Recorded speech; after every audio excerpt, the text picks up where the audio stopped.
Strike! What do we want? Pay rise! How do we get it? Strike! These the scenes outside St Thomas's Hospital today, as health workers brave freezing temperatures to have their voices heard. It's a similar picture across the country today, as around a quarter of hospitals and community teams in England, alongside all trusts in Northern Ireland and all but one health board in Wales, are part of the industrial action. You clapped for us, now act for us. The words on one of the placards as the RCN calls for a 19% pay rise. Linda Tovey is a critical care nurse at St Thomas's Hospital in London. She says the job doesn't feel sustainable.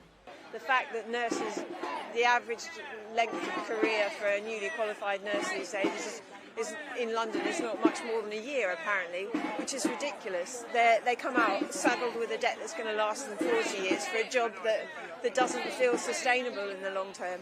And you see people come in looking keen and very willing to do the job, and you can see those people in the corridor 6 months later and they all look exhausted, and it's not right for the staff and it's not right for the patients either. Going out to work extra hours is affecting my family as a whole.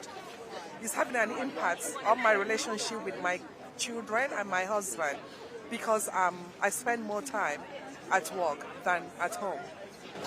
And that's a very common occurrence in the NHS.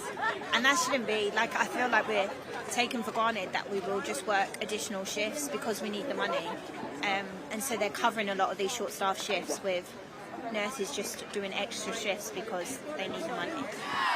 What do we want? Fair pay! When do we want it? Now! RCN Chief Executive Pat Cullen was also in the capital today. She says the patients deserve better.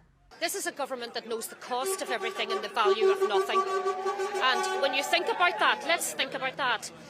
Can you put a cost on what you see here today? The people that are in this hospital and deserve the best possible care that they cannot get because of 50,000 vacant nursing posts. They deserve better.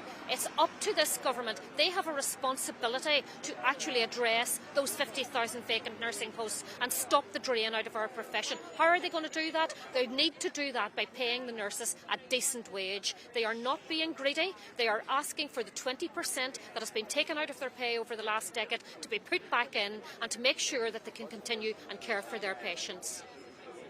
Well, speaking today, Health Minister Maria Caulfield said around 70,000 appointments, procedures and surgeries will be lost in England due to the strike, with the Health Service running a bank holiday-style service in many areas. The Health Secretary, Steve Barclay, paid a visit to Chelsea and Westminster Hospital today, reacting to the strike action. We hugely value the work that nurses do, and that's why we accepted in full the recommendations of the independent pay review body.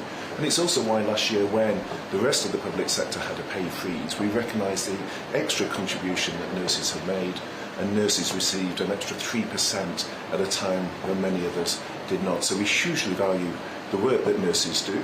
3/4 of trusts are not on strike today, and we're hugely grateful to their contributions, but also in those trusts that are striking, a lot of nurses are still working either through the delegations or as part of those trusts, and that is massively appreciated. The issue was raised in the Commons this week, with Labour leader Sir Keir Starmer calling it a badge of shame for the government. Instead of showing leadership, he's playing games with people's health. And there is a human cost. Well, unless there's a breakthrough in talks, the second day of strike action is currently set to go ahead on the 20th of December.